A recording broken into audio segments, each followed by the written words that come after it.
lafiya zai gyara ta, harka ta ilimi zai saita ta, gyara ga makarantu niyyarsa, titinan muna ciki zai gyara su, zai ba da tallafin 'yan makaranta, bangare wajen tsaro zai fafata,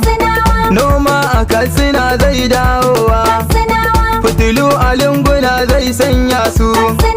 tallafi na magani asibiti kyauta, ɗiban ma'aikata zai kimanta, salari da wurwuri zai bada shi, cin hanci rashawa an daina shi,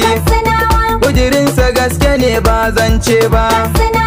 Umar Rada ka goge mana kanta, damuwar mu ta sace mu talakawa,